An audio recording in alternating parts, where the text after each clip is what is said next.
Itong tatlong apps ang gagamitin natin sa paggawa ng family picture. Ngayon, sisimulan natin sa PicsArt. Ito tayo ng edit, then background, then choose natin yung white background.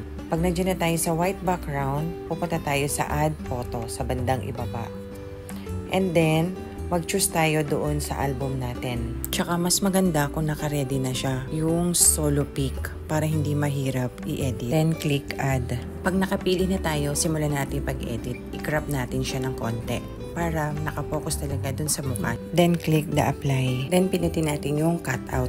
Then click the person para maalis din natin yung background. Then edit ulit tayo ng isa, cutout ulit, and then para tayong person. So, okay na natin. Then, isunod natin kay nanay. Cut out ulit. And then, person. And then, may i-erase lang tayo yung una hindi natin isasama. So, click natin yung erase. And then, save. And then, click ulit natin yung person para mawala yung background. And then, okay na. Yung susunod nating i-edit is ika-crop natin. So, click natin yung crop para makapokus talaga dun sa mukha at saka sa body. Click natin yung cut out. Click the person. So ngayon, i-arrange na natin siya according sa gusto ninyo. Depende po sa inyo kung anong gusto nyong position. Nasa sa inyo na po yan. So ngayon, napapansin nyo, diba, parang natatakpan sila nanay at si tatay. So ang gagawin natin, click natin yung layer.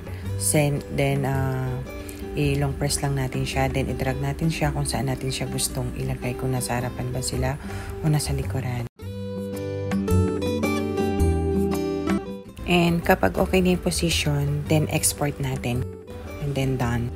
Ngayon, punta naman tayo sa ChatGPT. Click natin yung plus, then photos. Then i-click natin yung ginawa natin kanina. And then siya. And then mag-type tayo kung anong gusto natin na gawin. Gusto ba natin siya nasa studio type or nasa garden. So, nasa inyo po yun kung anong gusto nyo po. Basta i-chat nyo lang po siya. ChatGPT na po ang bahala mag-generate regarding dun sa tinype nyo po. Sa akin kasi, ang gusto ko is garden. A few moments later. So, ayan, na-generate na. O, diba? Hindi namin kamukha. Diyan papasok si Remake Me. Then, click natin yung custom, template, multiple faces. So, click natin upload. Yung ginawa natin kanina sa ChatGPT. Kung mapapansin nyo sa baba, may mga plus. Doon natin babaguhin yung mga faces nila. Pag click nyo ng plus, lalabas doon yung album. Then choose mo lang yung person.